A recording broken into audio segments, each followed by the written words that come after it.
English ಅಕಾಡೆಮಿಗೆ ಸ್ವಾಗತ.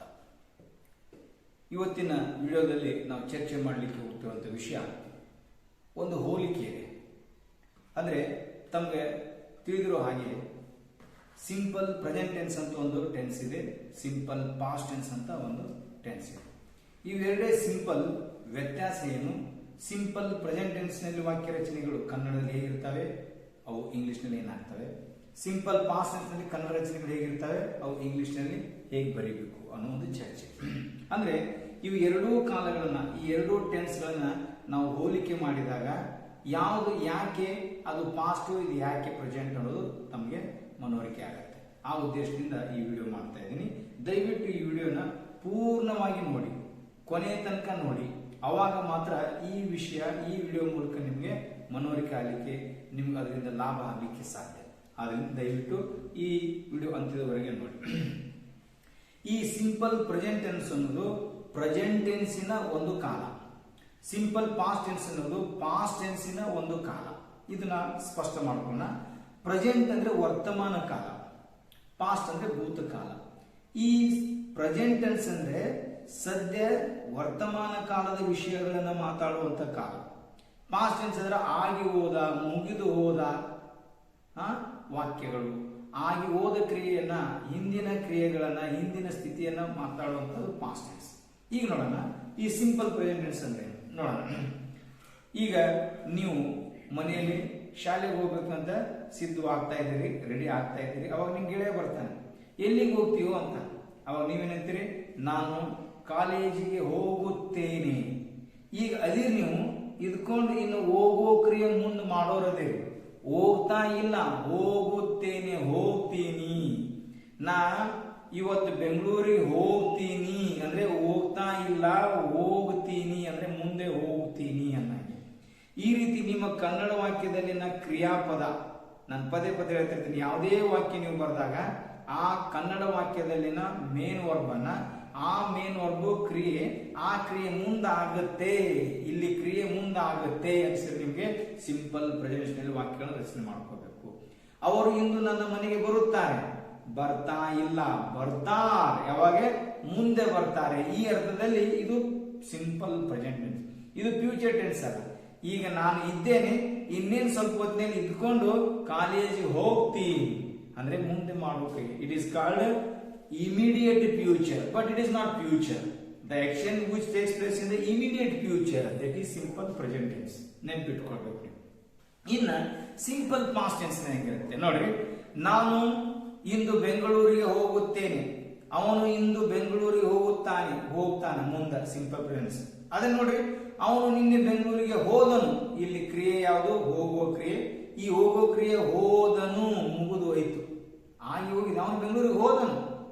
ಇಲ್ಲಿ ಕ್ರಿಯೆ ಮುಗಿದೋಯ್ತು ಅಂದ್ಮೇಲೆ ಅದೇನನ್ಬೇಕು ನಾವು? ಸಿಂಪಲ್ ಪಾಸ್ಟ್ ಟೆನ್ಸ್ ಅಂತ. ಅದಕ್ಕೆ ನಾನು ಬರ್ದಿದ್ದು ನೋಡಿ, ಸಿಂಪಲ್ ಪ್ರೆಸೆಂಟ್ ಟೆನ್ಸ್ ಏನ್ ಹೇಳುತ್ತೆ? ಮುಂದೆ ನಡೆಯುವ ಕ್ರಿಯೆ. ನಾನು ಇಂದು ನಿಮ್ಮ ಮನೆಗೆ ಬರುತ್ತೇನೆ, ಅವಳು ನನಗೆ ಇಂದು ಒಂದು ಪುಸ್ತಕವನ್ನು ಕೊಡುತ್ತಾಳೆ, ಅವರು ಇಂದು ಪಂದ್ಯವನ್ನು ಗೆಲ್ಲುತ್ತಾರೆ. ಇವೆಲ್ಲ ಸಿಂಪಲ್ ಪ್ರೆಸೆಂಟ್ ನಲ್ಲಿ ಬರುವಂತ ಕನ್ನಡ ವಾಕ್ಯಗಳು. ಅದಕ್ಕೆ ನಿಮ್ಗೆ ಯಾವುದೇ ಕನ್ನಡ ವಾಕ್ಯ ಅದರಲ್ಲಿ ಮೇನ್ ವರ್ಬ್ ಕ್ರಿಯೆ, ಮುಂದೆ ನಡೆಯುವ ಕ್ರಿಯೆ ಹೇಳ್ತೈತೆ ಅಂದ್ರೆ ಅವಾಗ ನಿಮಗೆ ಸಿಂಪಲ್ ಪ್ರೆಸೆಂಟ್ ನೆನಪಾಗಬೇಕು. ಆ ಸಿಂಪಲ್ ಪ್ರೆಸೆಂಟ್ ನಲ್ಲಿ ವಾಕ್ಯ ರಚನೆ ಹೆಂಗಿರ್ಬೇಕು? Subject, main verb, object. ನಮ್ಮ ಕನ್ನಡ ವಾಕ್ಯಗಳನ್ನ ಹೆಂಗಾದ್ರೂ ಬರೀಬಹುದು. ಇಂದು ನಾನು ಬೆಂಗಳೂರಿಗೆ ಹೋಗುತ್ತೇನೆ ಅನ್ಬಹುದು, ಅಥವಾ ಬೆಂಗಳೂರಿಗೆ ಹೋಗುತ್ತೇನೆ ನಾನು ಇಂದು ಅನ್ಬಹುದು.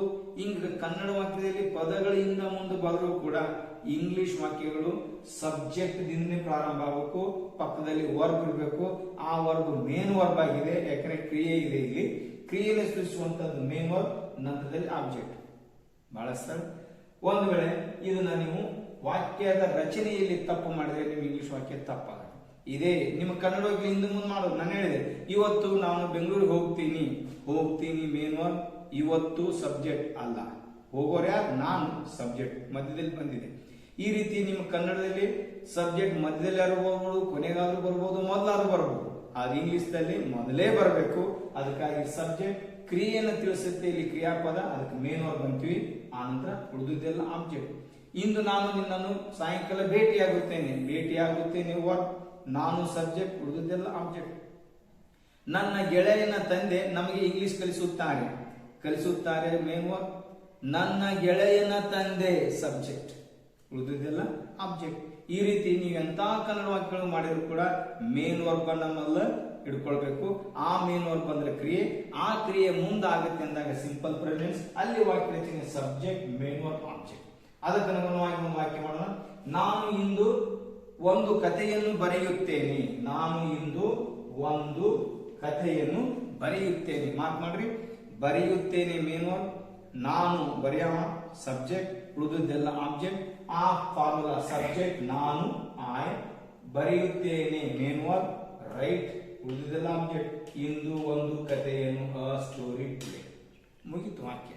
ಸರಳ ಏನು, ಸಬ್ಜೆಕ್ಟ್ ಮೇನ್ ವರ್ಬ್ ಆಬ್ಜೆಕ್ಟ್. ಈ ಸರಳವಾದ ಸೂತ್ರ ಸರಿಯಾಗಿ ಇಂಗ್ಲಿಷ್ ನಲ್ಲಿ ಉಪಯೋಗ ಆಗಬೇಕಾದ್ರೆ ನಮ್ಮ ಕನ್ನಡ ಪದಗಳಲ್ಲಿ ವಾಕ್ಯದಲ್ಲಿ ಯಾವುದು ವರ್ಬ್, ಯಾವುದು ಸಬ್ಜೆಕ್ಟ್, ಯಾವುದು ಆಬ್ಜೆಕ್ಟ್ ಸ್ಪಷ್ಟವಾಗಿ ಗೊತ್ತಿರಬೇಕು. I write a story today. ನೀವು ಇದನ್ನು ಕನ್ನಡದಾಗ ಮಾಡಿದ್ರೆ ನಾನು ಬರೆಯುತ್ತೇನೆ ಒಂದು ಕಥೆಯನ್ನು ಇಂದು ಅಲ್ಲ. ನಾವು ಕನ್ನಡದಲ್ಲಿ ಹೇಳ್ಬೇಕಾದ್ರೆ ಕನ್ನಡಕ್ಕೆ ಆದಂತ ಒಂದು ವ್ಯವಸ್ಥೆ ಇದೆ ವಾಕ್ಯ ರಚನೆ. ಅದೇ ತರ ಹೇಳ್ಬೋದು, ನಾನು ಇಂದು ಒಂದು ಕಥೆಯನ್ನು ಬರೆಯುತ್ತೇನೆ.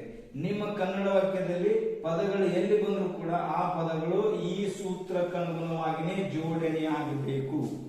ನಾನು ಇಂದು ಒಂದು ಕಥೆಯನ್ನು ಬರೆಯುತ್ತೇನೆ. I write a story today. ಇದು ಸಿಂಪಲ್ ಪ್ರೆಸೆಂಟ್ ಟೆನ್ಸ್. ಅದೇ ಸಿಂಪಲ್ ಪಾಸ್ಟ್ ಹೆಂಗಿರುತ್ತೆ, ನಿನ್ನೆ ನಾನು ಒಂದು ಕಥೆಯನ್ನು ಬರೆದೆನು. ಇಲ್ಲಿ ಮೇನ್ ವರ್ಬ್ ಯಾವುದು, ಬರೆದೆನು. ಇಲ್ಲಿ ಬರೆಯೋ ಕ್ರಿಯೆ ಮುಗಿದು ಹೋಗಿದೆ, ಕ್ರಿಯೆ ಮುಂದಾಗುತ್ತೆ ಸಿಂಪಲ್ ಪ್ರೆಸೆಂಟ್. ಆಗಿ ಹೋಯಿತು ಸಿಂಪಲ್ ಪಾಸ್ಟ್ ಟೆನ್ಸ್. ಈ ರೀತಿ ನಿಮ್ಮ ಕನ್ನಡ ವಾಕ್ಯದಲ್ಲಿ ಕ್ರಿಯಾಪದ ಮುಗಿದು ಹೋದ ಕ್ರಿಯೆಯನ್ನು ಹೇಳ್ತಾ ಇದೆ ಸಿಂಪಲ್ ಪಾಸ್ಟ್ ಟೆನ್ಸ್. ಅದರಲ್ಲಿ ವಾಕ್ಯ ರಚನೆ ಸಬ್ಜೆಕ್ಟ್ ವರ್ಬ್, ಅದರದ್ದು ಪಾಸ್ಟ್ ಟೆನ್ಸ್ ರೂಪ ಪಿಟಿ, ಎರಡನೇ ರೂಪ ಅಂದ್ರೆ ಸ್ಪೀಕ್, ಸ್ಪೋಕ್, ಸ್ಪೋಕನ್, ಸ್ಪೋಕ್ ತಗೊಳ್ಬೇಕು. ರೈಟ್, ರೋಟ್, ರಿಟರ್ನ್, ರೋಟ್ ತಗೊಳ್ಬೇಕು. ಗೋ, ವೆಂಟ್, ಗಾನ್, ವೆಂಟ್ ತಗೊಳ್ಬೇಕು. ಬ್ರೇಕ್, ಬ್ರೋಕ್, ಬ್ರೋಕನ್, ಬ್ರೋಕ್ ತಗೊಳ್ಬೇಕು. ಅವಾಗ ನೋಡಿ ಏನಾಗುತ್ತೆ, ನಿನ್ನೆ ನಾನು ಒಂದು ಕಥೆಯನ್ನು ಬರೆದನು ಮೇನ್ ವರ್ಬ್, ನಾನು ಸಬ್ಜೆಕ್ಟ್, ಉಳಿದೆಲ್ಲ ಪದಗಳು ಆಬ್ಜೆಕ್ಟ್. ನಮ್ಮ ಕನ್ನಡ ವಾಕ್ಯ ಏನ್ ಪ್ರಾರಂಭ ಆಗಿದೆ ಆಬ್ಜೆಕ್ಟ್ ಇಂದ. ಆದ್ರೆ ಇಂಗ್ಲಿಷ್ ವಾಕ್ಯದಲ್ಲಿ ಸಬ್ಜೆಕ್ಟ್ ಮೊದಲಿರಲೇಬೇಕು. I wrote a story yesterday. ನಾನು ನಿನ್ನೆ ಒಂದು ಕಥೆಯನ್ನು ಬರೆದೆನು. ನೋಡ್ರಿ, ನಿನ್ನೆ, ಮೊನ್ನೆ, ಹೋದ್ವಾರ, ಹೋದ ತಿಂಗಳ, ಹಿಂದಿನ ಸಮಯ, ಇಂದು, ಈ ವಾರ, ಈ ವರ್ಷ, ಈ ತಿಂಗಳು, ಸದ್ಯ, ಇವೆಲ್ಲ ಪ್ರೆಸೆಂಟ್. ನೋಡ್ರಿ, ನಾನು ಇಂದು ಒಂದು ಕಥೆಯನ್ನು ಬರೆಯುತ್ತೇನೆ, ನಾನು ನಿನ್ನೆ ಒಂದು ಕಥೆಯನ್ನು ಬರೆದೆನು. ನನ್ನ ಕೈಗಳನ್ನು ನೋಡ್ಕೊಂಡ್ಬಿಟ್ರೆ ಗೊತ್ತಾಗುತ್ತೆ ಪ್ರೆಸೆಂಟ್ ಟೆನ್ಸ್. ರೀತಿ ನಮ್ಮ ಕನ್ನಡ ವಾಕ್ಯದಲ್ಲಿ ಮುಗಿದು ಹೋದ ಕ್ರಿಯೆ ಸಿಂಪಲ್ ಪಾಸ್ಟ್ ಟೆನ್ಸ್, ಮುಂದೆ ನಡೆಯುವ, ಮುಂದೆ ಆಗುವ ಕ್ರಿಯೆ ಸಿಂಪಲ್ ಪ್ರೆಸೆಂಟ್. ನಾನು ಇಂದು ಒಂದು ಕಥೆಯನ್ನು ಬರೆಯುತ್ತೇನೆ, ನಾನು ನಿನ್ನೆ ಒಂದು ಕಥೆಯನ್ನು ಬರೆದೇನು. ವ್ಯತ್ಯಾಸ ಗೊತ್ತಾಗಬೇಕು ನಿಮಗೆ. ಅವಾಗ ಏನಾಗುತ್ತೆ ಇಂಗ್ಲಿಷ್ ವಾಕ್ಯ, I wrote a story yesterday. ಇನ್ನೊಂದು ವಾಕ್ಯ ನೋಡೋಣ. ನೀನು ದಿನಾಲು ಮನೆಗೆಲಸವನ್ನು ಮಾಡ್ತಿ, ಅದು ನಿನ್ನ ರೂಢಿ. ಸಿಂಪಲ್ ಪ್ರೆಸೆಂಟ್ ನಲ್ಲಿ ರೂಢಿಗೆ ಅನುಗುಣವಾಗಿ ನಡೆಯುವ ಕ್ರಿಯೆಯನ್ನು ಹೇಳಬಹುದು. ನಾನು ದಿನಾಲು ಹಾಲನ್ನು ಕುಡಿಯುತ್ತೇನೆ, ಹಾಲು ಕುಡಿಯೋದು ನನ್ನ ರೂಢಿ. ಅವನು ದಿನಾಲು 2 ಮೈಲ್ ನಡೆಯುತ್ತಾನೆ, ನಡೆಯೋದನ್ನು ರೂಢಿ. ಅವಳು ದಿನಾಲು 2 ತಾಸು ಇಂಗ್ಲಿಷ್ ಅಭ್ಯಾಸ ಮಾಡುತ್ತಾಳೆ, ಇಂಗ್ಲಿಷ್ ಅಭ್ಯಾಸ ಮಾಡೋದು ರೂಢಿ. ಈ ರೀತಿ ರೂಢಿಗೆ ಅನುಗುಣವಾಗಿ ನಡೆಯುವ ಕ್ರಿಯೆಯನ್ನು ಕೂಡ ಸಿಂಪಲ್ ಪ್ರೆಸೆಂಟ್ ಹೇಳಬೇಕು. ಅಂತ ವಾಕ್ಯ ರಚನೆ ಸಬ್ಜೆಕ್ಟ್ ಮೇನ್ ವರ್ಬ್ ಆಬ್ಜೆಕ್ಟ್. ನೀನು ದಿನಾಲು ಮನೆಗೆಲಸ ಮಾಡುತ್ತಿ ಮೇನ್ ವರ್ಬ್, ಮಾಡೋರು ನೀನು ಸಬ್ಜೆಕ್ಟ್, ಉದೆಲ್ಲ ಪದಗಳು object. You do homework daily, daily ದಿನಾಲು ನನ್ನ ರೂಢಿ ಅದು. ಅದೇ ವಾಕ್ಯ ಸಿಂಪಲ್ ಪಾಸ್ಟ್ ಏನಾಗಬಹುದು, ನಿನ್ನೆ ನೀನು ಮನೆಗೆಲಸವನ್ನು ಮಾಡಿದೆ, ಮಾಡುತ್ತಿ ಸಿಂಪಲ್ ಪ್ರೆಸೆಂಟ್. ಮಾಡಿದೆ, ಮಾಡೋ ಕ್ರಿಯೆ ಮುಗಿದು ಹೋಯ್ತು ಸಿಂಪಲ್ ಪಾಸ್ಟ್ ಟೆನ್ಸ್. ಮಾಡಿದೆ ಮೇನ್ ವರ್ಬ್, ನೀನು ಸಬ್ಜೆಕ್ಟ್, ಉಳಿದೆಲ್ಲ object. Formula subject main verb PT form object. ನೋಡ್ರಿ, you did, do past tense did. You did homework yesterday, ನೀನು ನಿನ್ನೆ ಮನೆಗೆಲಸವನ್ನು ಮಾಡಿದೆ. ನೀನು ನನಗೆ ನಿನ್ನೆ ಸುಳ್ಳು ಹೇಳಿದೆ ಮೇನ್ ವರ್ಬ್, ನೀನು subject. You told me a lie yesterday, ಅದನ್ನೇ ಸುಳ್ಳು ಹೇಳು ಅನ್ನೋದನ್ನ ನಾವು ಮೇನ್ ವರ್ಬ್ ಮಾಡ್ಕೊಂಡ್ರೆ ಯು ಲೈಡ್ ನನಗೆ ಟು ಮೀ ನಿನ್ನೆ yesterday, you lied to me yesterday. ನೀನು ನಿನ್ನೆ ಅವನಿಗೆ ಒಂದು ಪುಸ್ತಕವನ್ನು ಕೊಟ್ಟೆ ಮೇನ್ ವರ್ಬ್, ನೀನು ಸಬ್ಜೆಕ್ಟ್, ಒಂದು ಪುಸ್ತಕವನ್ನು ಅವನಿಗೆ ನಿನ್ನೆ object. You gave him a book yesterday, 10 ಪಟ್ಕೊಳ್ಬಹುದು. ಒಂದು ನಾವು ಪದೇ ಪದೇ ಹೇಳುವಂತ ಒಂದು ವಿಷಯ ಅಂದ್ರೆ ನಮ್ಮ ಕನ್ನಡದ ವಾಕ್ಯಗಳನ್ನ ಇಂಗ್ಲಿಷ್ ನಲ್ಲಿ ಬರೆಯೋದಕ್ಕಿಂತ ಮುಂಚೆ ಕನ್ನಡ ವಾಕ್ಯದಲ್ಲಿ ನಾವು ವರ್ಬ್ ಚೆನ್ನಾಗಿ ಗೊತ್ತಿರಬೇಕು, ಸಬ್ಜೆಕ್ಟ್ ಚೆನ್ನಾಗಿ ಗೊತ್ತಿರಬೇಕು, ಆಬ್ಜೆಕ್ಟ್. ಆ ಪದಗಳನ್ನ ಇಂಗ್ಲಿಷ್ ಸೂತ್ರದ ಅನುಗುಣವಾಗಿ ಬರೆದ್ರೆ ಇಂಗ್ಲಿಷ್ ವಾಕ್ಯ ಸರಿ ಇರುತ್ತೆ. ಇನ್ನೊಂದು ವಾಕ್ಯ ನೋಡೋಣ ಗೆಳೆಯರೆ. ಅವಳು ಇಂಗ್ಲಿಷ್ ಅನ್ನು ಚೆನ್ನಾಗಿ ಮಾತನಾಡುತ್ತಾಳೆ. ಮಾತನಾಡೋದು, ಚೆನ್ನಾಗಿ ಮಾತನಾಡೋಳು ಸ್ವಭಾವ. ರೂಢಿಗೆ ಅನುಗುಣವಾಗಿ ನಡೆಯುವ ಕ್ರಿಯೆ, ಸ್ವಭಾವಕ್ಕನುಗುಣವಾಗಿ ನಡೆಯುವ ಕ್ರಿಯೆ ಸಿಂಪಲ್ ಪ್ರೆಸೆಂಟ್ ನಿಂದಲೇ ಮಾಡಬೇಕು. ಮಾತನಾಡುತ್ತಾಳೆ ಮೇನ್ ವರ್ಬ್, ಅವಳು ಸಬ್ಜೆಕ್ಟ್, ಉಳಿದೆಲ್ಲ object. Formula subject, main verb object. She speaks English well. ನೋಡಿ ಗೆಳೆಯರೆ, ನಾನು ಇಲ್ಲಿ ಸ್ಪೀಕಿಗೆ ಎಸ್ ಪ್ರತ್ಯೇಕಿಸಿದೆ. ಈಗ ಸಿಂಪಲ್ ಪ್ರೆಸೆಂಟ್ ನಲ್ಲಿ ಸಬ್ಜೆಕ್ಟ್ ಆಗಿ ಥರ್ಡ್ ಪರ್ಸನ್ ಸಿಂಗ್ಯುಲರ್ ಅಂದ್ರೆ ಹಿ ಅಥವಾ ಶಿ ಅಥವಾ ಇಟ್, ಅಥವಾ ಈ ಪರವಾಗಿ ಒಬ್ಬ ಗಂಡು ವ್ಯಕ್ತಿ, ಶಿ ಪರವಾಗಿ ಹೆಣ್ಣು ವ್ಯಕ್ತಿ, ಇಟ್ ಪರವಾಗಿ ಒಂದು ವಸ್ತು ಅಥವಾ ಪ್ರಾಣಿ ಇದ್ರೆ ಅದು ಥರ್ಡ್ ಪರ್ಸನ್ ಸಿಂಗ್ಯುಲರ್. ಅವಾಗ ಮುಂದೆ ಬರುವಂತ ಮೇನ್ ವರ್ಬ್ಗೆ ಎಸ್ ಅಥವಾ ಇ ಎಸ್ ಅಥವಾ ಐ ಎಸ್ ಪ್ರತ್ಯಯ ಹಚ್ಚಬೇಕು. ಇದನ್ನು ನೀವು ಡೀಟೇಲ್ ಆಗಿ ತಿಳ್ಕೊಬೇಕಾದ್ರೆ ನಾನು ಸಿಂಪಲ್ ಪ್ರೆಸೆಂಟ್ ನಲ್ಲಿ ಒಂದು ವಿಡಿಯೋ ಮಾಡಿದ್ದೀನಿ. ಆ ವಿಡಿಯೋನ ನೋಡಿದ್ರೆ ಪೂರ್ಣ ಪ್ರಮಾಣದ ಸಿಂಪಲ್ ಪ್ರೆಸೆಂಟ್ ಮಾಹಿತಿ ನಿಮಗೆ ಸಿಗುತ್ತೆ. ಅದಕ್ಕೆ ದಯವಿಟ್ಟು ಆ ವಿಡಿಯೋನ ನೋಡಿ ಮತ್ತೆ ಇದನ್ನ ವೀಕ್ಷಣೆ ಮಾಡಬಹುದು. She speaks English well, he speaks English well. ಅವನು ಇಂಗ್ಲಿಷ್ ಅನ್ನು ಚೆನ್ನಾಗಿ ಮಾತನಾಡುತ್ತಾನೆ. ನನ್ನ ಗೆಳೆಯನು ಇಂಗ್ಲಿಷ್ ಅನ್ನು ಚೆನ್ನಾಗಿ ಮಾತನಾಡುತ್ತಾನೆ. ಮೈ ಫ್ರೆಂಡ್, ಮಾತಾಡವ ನನ್ನ ಗೆಳೆಯ, singular. My friend speaks English well. ಅವನು ಇಂಗ್ಲಿಷ್ ಅನ್ನು ಚೆನ್ನಾಗಿ ಕಲಿಸುತ್ತಾನೆ. ಕಲಿಸುತ್ತಾನೆ ಮೇನ್ ವರ್ಬ್, ಅವನು ಸಬ್ಜೆಕ್ಟ್. ಹಿ ಟೀಚಿಸ್, ಅವಾಗ ಟೀಚಿಸ್ ಇ ಎಸ್ ಹಚ್ಚಬೇಕು, ಸಿ ಎಚ್ ಇದೆ. ಈಗ ವರ್ಬಿನ ಕೊನೆ ಅಕ್ಷರಗಳು double S, C H, S H, O ಅಥವಾ ಎಕ್ಸ್ ಇದ್ರೆ ಎಸ್ ಅಲ್ಲ, ಇ ಎಸ್ ಪ್ರತ್ಯಯ ಹಚ್ಚಬೇಕು. ಅದೇ ಒಂದು ವೇಳೆ ವರ್ಬಿನ ಕೊನೆಯ ಅಕ್ಷರ ವಾಯ್ ಇದ್ದು ಅವಾಗ ವಾಯ್ ತೆಗೆದು ಐ ಎಸ್ ಹಚ್ಚಬೇಕು. ನೋಡ್ರಿ, ಅವನು, ನೋಡಿ ಒಂದು ವಾಕ್ಯ ಕೊಡ್ತೀನಿ. ಅವನು ಗಾಳಿಯಲ್ಲಿ ಹಾರಾಡುತ್ತಾನೆ. He flies in the air. Flies, ಹಾರಾಡುತ್ತಾನೆ. ಎಫ್ ಎಲ್ ವಾಯ್, ಕೊನೆಗೆ ವಾಯ್ ಇದೆ, ವಾಯ್ ತೆಗೆದು ಐ ಎಸ್ ಹಚ್ಚಬೇಕು. ಅಥವಾ ವಾಯ್ ಇದೆ ಇಂದ ಸ್ವರ ಇದ್ರೆ ಅವಾಗ ವಾಯ್ ತೆಗಿಬಾರ್ದು, ಕೇವಲ ಎಸ್ ಹಚ್ಚ. ಅವನು ಇಂದು ಒಂದು ಮೊಬೈಲ್ ಖರೀದಿಸುತ್ತಾನೆ. ಖರೀದಿಸುತ್ತಾನೆ ಮೇನ್ ವರ್ಬ್, ಅವನು subject, third person singular. He buys new mobile today. Buys, B Y S, buys. She speaks English well, ಅವಳು ಇಂಗ್ಲಿಷ್ ಅನ್ನು ಚೆನ್ನಾಗಿ ಮಾತಾಡ್ತಾಳೆ. ನನ್ನ ಸಹೋದರಿ ಇಂಗ್ಲಿಷ್ ಅನ್ನು ಚೆನ್ನಾಗಿ ಮಾತಾಡ್ತಾಳೆ. My sister speaks English well. ಆ ಹುಡುಗಿ, ಆ ಹುಡುಗ ಎಲ್ಲ ಥರ್ಡ್ ಪರ್ಸನ್ ಸಿಂಗ್ಯುಲರ್. ನಿನ್ನ ಗೆಳೆಯನು ಇಂಗ್ಲಿಷ್ ಅನ್ನು ಚೆನ್ನಾಗಿ ಮಾತನಾಡುತ್ತಾನೆ. ಮಾತನಾಡುತ್ತಾನೆ ನಿನ್ನ ಗೆಳೆಯನು subject. Your friend speaks English well. ಈ ರೀತಿ 16 ವಾಕ್ಯಗಳನ್ನು ಕಟ್ಕೊಳ್ಬಹುದು. ಆ 16 ವಾಕ್ಯಗಳಲ್ಲಿ ಕನ್ನಡ ವಾಕ್ಯಗಳಲ್ಲಿ ಮೇನ್ ವರ್ಬ್ ಇದೆ ಅಂತ ನೀವು ಮನವರಿಕೆ ಮಾಡಿಕೊಂಡು ಆ ಕ್ರಿಯೆ ಮುಂದಾಗುತ್ತೆ ಅಂದಾಗ ಸಿಂಪಲ್ ಪ್ರೆಸೆಂಟ್ ಹೋಗ್ಬೇಕು. ಇದೇ ವಾಕ್ಯವನ್ನು ನಾವು ಇನ್ನೊಂದು ತರ ಹೇಳ್ಬೇಕು. ನೋಡಿ, ಅವಳು ಆಗ ಇಂಗ್ಲಿಷ್ ಅನ್ನು ಮಾತನಾಡಿದಳು. ಮಾತನಾಡುವ ಕ್ರಿಯೆ ಮುಗಿದೋಯ್ತು, ಅವಳು subject. Okay, she spoke English then. ಆಗ ಅವಳು ಇಂಗ್ಲಿಷ್ ಅನ್ನು ಚೆನ್ನಾಗಿ ಮಾತನಾಡಿದಳು. She spoke English well then. ನಿನ್ನೆ ಅವಳು ಇಂಗ್ಲಿಷ್ ಅನ್ನು ಚೆನ್ನಾಗಿ ಮಾತನಾಡಿದಳು. She spoke English very well yesterday. ನಿನ್ನೆ ಅವನು ನನಗೆ ಒಂದು ಪತ್ರವನ್ನು ಬರೆದನು ಮೇನ್ ವರ್ಬ್, ಅವನು ಸಬ್ಜೆಕ್ಟ್. ನನ್ನ ಗೆಳೆಯ, ನನ್ನ ತಂದೆ, ನನ್ನ ಸಹೋದರ, ಯಾವ್ದಾದ್ರು. He wrote me a letter yesterday. ಈ ರೀತಿ ಮುಂದೆ ನಡೆಯುವ ಕ್ರಿಯೆ ಸಿಂಪಲ್ ಫ್ರೆಂಡ್ಸ್, ಆಗಿ ಹೋದ, ಮುಗಿದು ಹೋದ ಕ್ರಿಯೆಗೆ ನಾವು ಸಿಂಪಲ್ ಪಾಸ್ಟ್ ಟೆನ್ಸ್ ಅಂತೀವಿ. ವ್ಯತ್ಯಾಸ ಸೂತ್ರಗಳಲ್ಲಿ ಇಲ್ಲಿ ನೇರವಾಗಿ ಸಬ್ಜೆಕ್ಟ್ ನಂತರ ಮೇನ್ ವರ್ಬ್. ಯಾವ ಮೇನ್ ವರ್ಬ್? ಮೊದಲನೇ ಕಾಲದಲ್ಲಿ ಬರುವಂತ ಎಲ್ಲ ಮೇನ್ ಅಂತ ಏನು? ರೈಟ್, ಸ್ಪೀಕ್, ಗೋ, ಕಮ್, ಹೆಲ್ಪ್, ಈಟ್, ಬ್ರೇಕ್. ಮೇನ್ ವರ್ಬ್ ನೇರವಾಗಿ ತಗೊಳ್ಳಿ. ಅದೇ ಸೂತ್ರ ಆದ್ರೆ ಇಲ್ಲಿ ಮೇನ್ ವರ್ಬ್ ಪಿಟಿ ರೂಪದಲ್ಲಿರುತ್ತೆ. ಅಲ್ಲಿ ರೈಟ್ ಇದ್ರೆ ಇಲ್ಲಿ ರೋಟ್, ಬ್ರೇಕ್ ಇದ್ರೆ ಬ್ರೋಕ್, ಗೋ ಇದ್ರೆ ವೆಂಟ್. ಈ ರೀತಿ ಪಾಸ್ಟ್ ಟೆನ್ಸ್ ರೂಪ ತಗೊಳ್ಬೇಕು. ಇದು ಗೊತ್ತಿರಬೇಕು. ಒಂದೇ ವ್ಯತ್ಯಾಸ. ಇಲ್ಲಿ ನೆಗೆಟಿವ್ ವಾಕ್ಯ ಹೇಗಿರುತ್ತೆ ನೋಡೋಣ. ನೆಗೆಟಿವ್ ಅಂದ್ರೆ ಇಲ್ಲ ಅನ್ನೋ ಶಬ್ದ ಕನ್ನಡದಲ್ಲಿ ಬಂದಿರುತ್ತೆ. ಅದಕ್ಕೆ ಅವರು ಇಂಗ್ಲಿಷ್ ನಲ್ಲಿ ನಾಟ್ ಬಳಸ್ತಾರೆ. ಆ ನಾಟ್ ಯಾವತ್ತೂ ಹೆಲ್ಪಿಂಗ್ ವರ್ಬ್. ಅವಾಗ ಸಿಂಪಲ್ ನೋಡ್ರಿ, ನಾನು ಇಂದು ನಿಮ್ಮ ಮನೆಗೆ ಬರುವುದಿಲ್ಲ, ಅವನು ಇಂದು ಬೆಂಗಳೂರಿಗೆ ಹೋಗುವುದಿಲ್ಲ, ಅವಳು ಇಂಗ್ಲಿಷ್ ಅನ್ನು ಚೆನ್ನಾಗಿ ಮಾತನಾಡುವುದಿಲ್ಲ. ಇಲ್ಲ ಇಲ್ಲ ಇಲ್ಲ. ಈ ಇಲ್ಲ ನನಗೆ ನಾನು ಇಂದು ಬೆಂಗಳೂರಿಗೆ ಹೋಗುವುದಿಲ್ಲ, ಹೋಗುವ ಕ್ರಿಯೆ ಮುಂದೆ ಆಗತ್ತೆ, ಅದನ್ನ ಆಗುವುದಿಲ್ಲ ಮುಂದೆ ನಡೆಯುವ ಕ್ರಿಯೆಯ ನೆಗೆಟಿವ್ ವಾಕ್ಯ ಇಲ್ಲ. ಈ ಇಲ್ಲ ಅಂದಾಗ ನೆಗೆಟಿವ್ ಸೆಂಟೆನ್ಸ್ ಇರ್ತೀವಿ, ಅದಕ್ಕಾಗಿ ನಾಟ್ ಬಳಸಬೇಕು. ಆ ನಾಟ್ ಯಾವತ್ತೂ ಹೆಲ್ಪಿಂಗ್ ವರ್ಬ್ ಪಕ್ಕದಲ್ಲಿ ಇರಬೇಕು.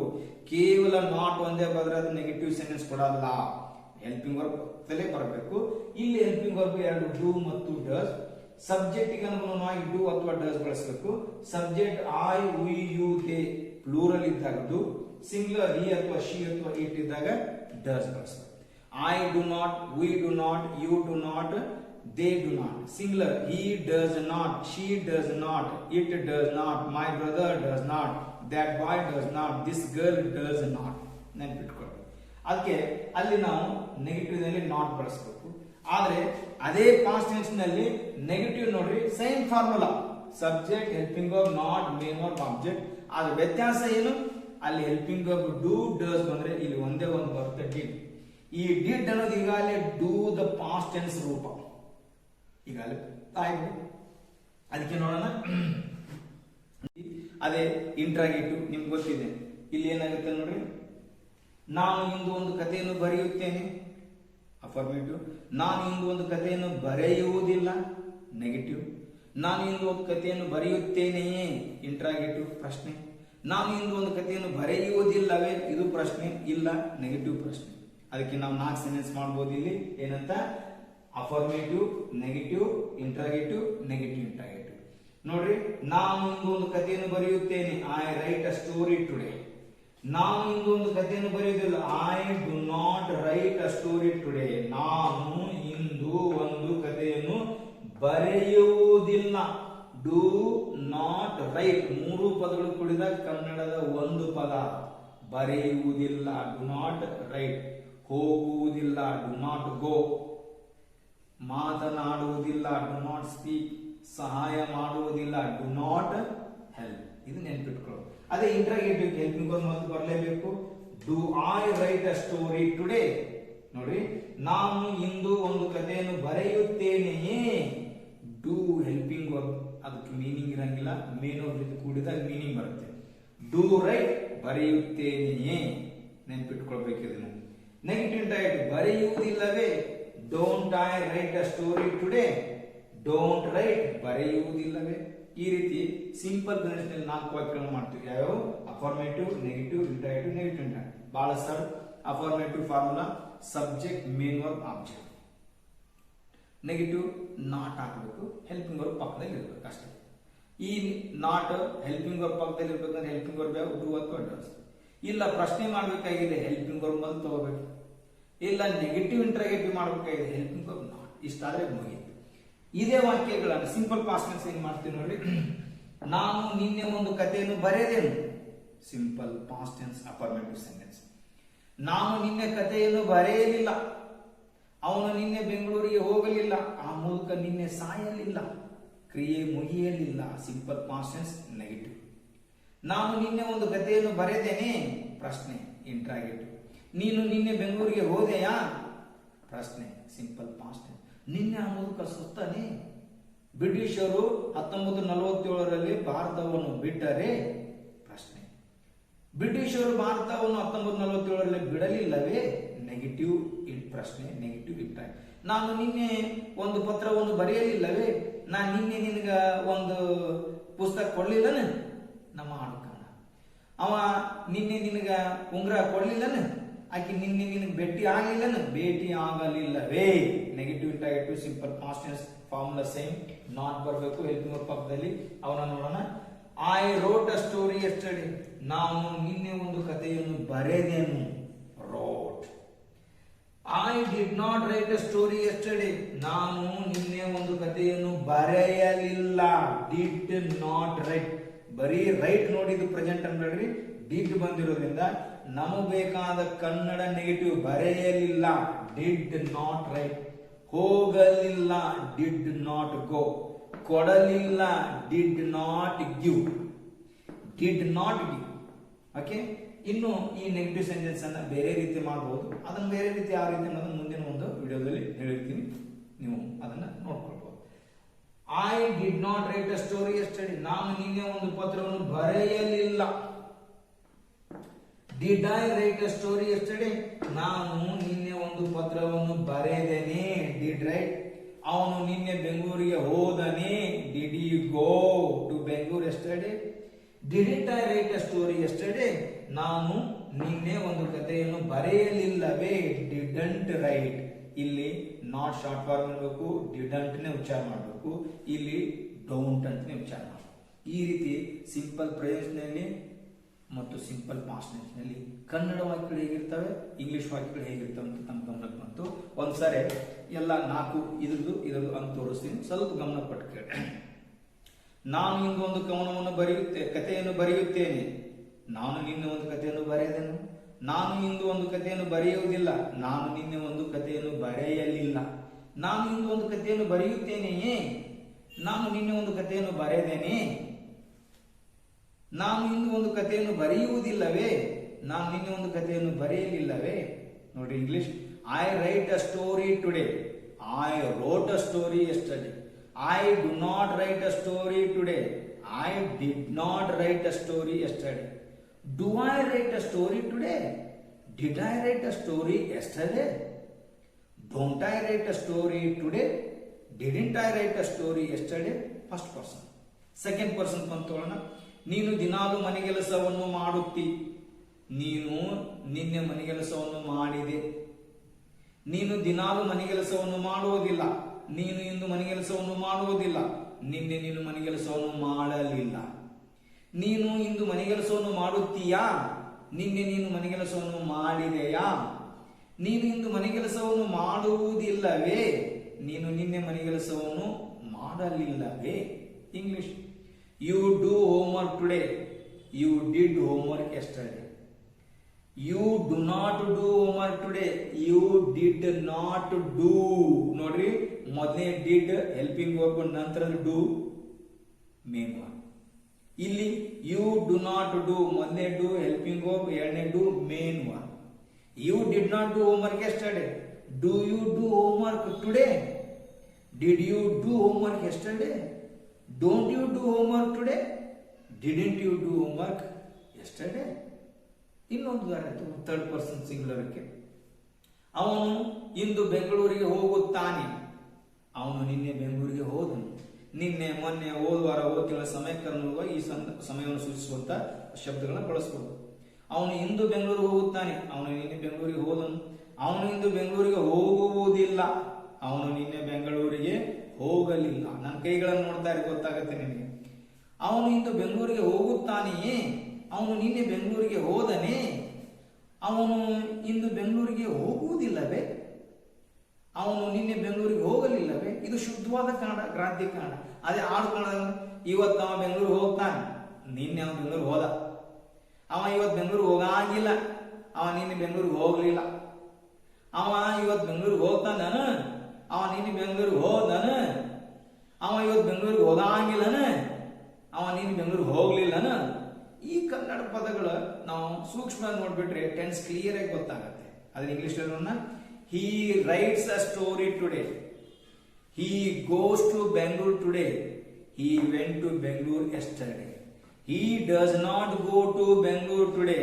He did not go to Bangalore yesterday. Does he go to Bangalore today? Did he go to Bangalore yesterday? Doesn't he go to Bangalore today? Didn't he go to Bangalore today? ಸ್ನೇಹಿತರೆ, ಬಹಳ ಖುಷಿ ಕೊಡುವಂತ ವಿಷಯ ಅನ್ಸುತ್ತೆ. ಎರಡೂ ಟೆನ್ಸ್ನ compare ಮಾಡಿದಾಗ ಕನ್ನಡದಲ್ಲಿ simple present ವಾಕ್ಯಗಳಿಗೆ, ಇಂಗ್ಲಿಷ್ನಲ್ಲಿ ಅವುಗಳನ್ನು ಸಿಂಪಲ್ ಪಾಸ್ಟ್ ನಲ್ಲಿ ಏನ್ ಮಾಡ್ಕೋಬೇಕು, ಈ ರೀತಿ ಎರಡು. ಅದಕ್ಕೆ ನಾನು ಹೇಳ್ತಾ ಇದ್ದೀನಿ, ಒತ್ತು ಕೊಟ್ಟು ಬಾರಿ ಬಾರಿ ಕನ್ನಡದ ವಾಕ್ಯದಲ್ಲಿನ ವರ್ಬನ್ನ ಚೆನ್ನಾಗಿ ಇಟ್ಕೊಂಡ್ಬಿಟ್ರೆ ಅದು ಟೆನ್ಸ್ ಗೊತ್ತು ಮಾಡೋದು. ಬರೀ ವರ್ಬ್ ಸಾಕು. ಮೇನ್ ವರ್ಬದಿಂದ ಅದು ಸಿಂಪಲ್ ಪ್ರೆಸೆಂಟ್ ಆಗುತ್ತೋ ಸಿಂಪಲ್ ಪಾಸ್ಟ್ ಅಂತ ಹೇಳ್ಬೋದು. ಕೊಡುತ್ತಾನೆ, ಗಿವ್ಸ್, ಕೊಟ್ಟನು, ಗೇವ್. ಹೋಗುತ್ತಾನೆ, ಗೋಸ್, ಹೋದನು, ವೆಂಟ್. ಕೊಡುವುದಿಲ್ಲ, ಡಸ್ ನಾಟ್ ಗಿವ್. ಕೊಡಲಿಲ್ಲ, ಡಿಡ್ ನಾಟ್ ಗಿವ್. ಕೊಡುತ್ತಾನೆಯೇ, ಡಸ್ ಗಿವ್. ಕೊಟ್ಟನೇ, ಡಿಡ್ ಗಿವ್. ಕೊಡುವುದಿಲ್ಲವೇ, ಡಸಂಟ್ ಗಿವ್. ಕೊಡಲಿಲ್ಲವೇ, didn't give. Third person single. ಅದೇ ನೀವು ಫಸ್ಟ್ ಪರ್ಸನ್ ಹಾಕ್ಬೋದು. ಬರೇ ಕನ್ನಡ ವರ್ಗ ನೋಡ್ಕೊಡ್ರಿ. ಗೆಲ್ಲುತ್ತಾನೆ, ವಿನ್ಸ್. ಗೆದ್ದನು, ಒನ್. ಗೆಲ್ಲುವುದಿಲ್ಲ, ಡಸ್ ನಾಟ್ ವಿನ್. ಗೆಲ್ಲಲಿಲ್ಲ, ಡಿಡ್ ನಾಟ್ ವಿನ್. ಗೆಲ್ಲುತ್ತಾನೆಯೇ, ಡಸ್ ವಿನ್. ಗೆದ್ದನೇ, ಡಿಡ್ ವಿನ್. ಗೆಲ್ಲುವುದಿಲ್ಲವೇ, ಡಸಂಟ್ ವಿನ್. ಗೆಲ್ಲಲಿಲ್ಲವೇ, ಡಿಡೆಂಟ್ ವಿನ್. ಈ ರೀತಿ ಕನ್ನಡದ ವಾಕ್ಯಗಳನ್ನು ನಾವು ಸರಿಯಾಗಿ ಅರ್ಥ ಮಾಡಿಕೊಂಡು ಅದರಲ್ಲಿ ಮೇನ್ ವರ್ಬನ್ನ ಮತ್ತು ಸಬ್ಜೆಕ್ಟ್ ಅನ್ನ ಆಬ್ಜೆಕ್ಟ್ ಅನ್ನ ನಾವು ಭಾಗ ಮಾಡಿಕೊಂಡು ಅದು ಮುಂದೆ ನಡೆಯುವ ಕ್ರಿಯೆ ಹೇಳಿದ್ರೆ ಸಿಂಪಲ್ ಕೋ, ಅದರ ಸೂತ್ರಕ್ಕೆ ಅನುಗುಣವಾಗಿ ಇಂಗ್ಲಿಷ್ ವಾಕ್ಯ. ಕ್ರಿಯೆ ಮುಗಿದೋಯ್ತು ಅನಿಸಿದ್ರೆ ಸಿಂಪಲ್ ಪಾಸ್ಟ್ ಟೆನ್ಸು, ಅದರ ವಾಕ್ಯ ಸೂತ್ರದ ಪ್ರಕಾರ ವಾಕ್ಯಗಳನ್ನ ಮಾಡಬಹುದು. ಇದು ಇಂಗ್ಲಿಷ್ ಕಲಿಲಿಕ್ಕೆ ನಮ್ಮ ಮಾತೃಭಾಷೆ ಎಷ್ಟು ಚೆನ್ನಾಗಿ ನಮಗೆ ಸಹಾಯ ಮಾಡ್ತಾನಕ್ಕೆ ಈ ವಿಡಿಯೋ, ಈ ಚರ್ಚೆನೇ ಸಾಕ್ಷಿ. ಆದ್ದರಿಂದ ಗೆಳೆಯರೆ, ನಮ್ಮ ಮುಂದಿನ ವಿಡಿಯೋಗಳನ್ನು, ಹಿಂದಿನ ವಿಡಿಯೋಗಳನ್ನು ಗಮನಿಸಿ ಅದರಲ್ಲಿ ಹೇಳಿದಂಥ ಅಭ್ಯಾಸಗಳನ್ನು, ವಾಕ್ಯಗಳನ್ನು ಬರೆದು ರೂಢಿ ಮಾಡಿದ್ರೆ ಖಂಡಿತವಾಗಿಯೂ ನೀವು ಇಂಗ್ಲೀಷನ್ನು ಚೆನ್ನಾಗಿ ಕಲಿಬಹುದು, ನಿಮ್ಮ ಮಾತೃಭಾಷೆಯನ್ನು ಚೆನ್ನಾಗಿ ಅರ್ಥ ಮಾಡಿಕೊಂಡ್ರೆ. ಆದ್ದರಿಂದ ಈ ವಿಡಿಯೋ ನಿಮ್ಗೆ ಇಷ್ಟ ಆಗಿದ್ರೆ ದಯವಿಟ್ಟು ಲೈಕ್ ಮಾಡಿ, ಶೇರ್ ಮಾಡಿ ಮತ್ತು ನಮ್ಮ ಚಾನಲ್ಗೆ ಸಬ್ಸ್ಕ್ರೈಬ್ ಮಾಡ್ಕೊಳ್ಳಿ. ಮತ್ತು ಇದ್ರ ಜೊತೆಗೇನೆ ನಿಮ್ಮ ಆಫ್ಲೈನ್ ಕ್ಲಾಸ್ ಕೂಡ ಸಿಗುತ್ತೆ ಬಾಗಲಕೋಟೆಯಲ್ಲಿ. ಯಾರಿಗೆ ಆಫ್ಲೈನ್ ಕೂಡ ಅವಶ್ಯಕತೆ ಇದೆ, ಆಸಕ್ತಿ ಇದೆ, ಅವ್ರು ದಯವಿಟ್ಟು ಬಾಗಲಕೋಟೆಗೆ ಬಂದು, ಈಗಾಗಲೇ ಡಿಸೆಂಬರ್ನಲ್ಲಿ ಹೊಸ ಬ್ಯಾಚ್ ಪ್ರಾರಂಭ ಆಗೋ ಪ್ಲಾನ್ ಇದೆ. ತಾವು ಡಿಸೆಂಬರ್ ಬ್ಯಾಚ್ನಲ್ಲಿ ಇಂಗ್ಲಿಷ್ ಕಲಿಯಲಿಕ್ಕೆ ಆಫ್ಲೈನ್ ಕ್ಲಾಸನ್ನು ಬಾಗಲಕೋಟೆಯಲ್ಲಿ ತಗೊಳ್ಬೋದು. ಬರೀ ವಿಡಿಯೋಗಳನ್ನು ಪದೇ ನಾ ಈ ಸಿಂಪಲ್ ಫ್ರೆಂಡ್ಸ್ ಇನ್ನೂ ಚೆನ್ನಾಗಿ ಕಲಿಬೇಕು ಅನಿಸಿದ್ರೆ, ಇನ್ನೂ ನಿಮ್ಗೆ ಜಾಸ್ತಿ ಮಾಹಿತಿ ಬೇಕಾದ್ರೆ ಅದರ ಬಗ್ಗೆನೇ ಮಾಡಿದಂಥ ಒಂದು ವಿಡಿಯೋ ಇದೆ, ದಯವಿಟ್ಟು ಆ ವಿಡಿಯೋ ನೋಡಿ. ಮತ್ತು ಸಿಂಪಲ್ ಪಾಸ್ಟ್ ಟೆನ್ಸ್ ಮೇಲೂ ಒಂದು ವಿಡಿಯೋ ಇದೆ, ಅದನ್ನು ಕೂಡ ನೋಡ್ಕೊಳ್ಳಿ. ಎರಡು ಕೇಳಿದಾಗ ಮತ್ತೆ ಹೆಚ್ಚಿನ ಮಾಹಿತಿ ಸಿಗುತ್ತೆ. ಆದ್ರಿಂದ ಈ ವಿಡಿಯೋನ ನಿಮಗೆ ಈ ವಿಡಿಯೋದ ಮೂಲಕ ಒಂದು ಒಳ್ಳೆಯ ಮಾಹಿತಿ ಸಿಕ್ತು ಅಂತ ಹೇಳ್ತಾ ಇದನ್ನ ಕೊನೆಗೊಳಿಸ್ತಾ ಇದ್ದೀನಿ. ನಮಸ್ಕಾರ.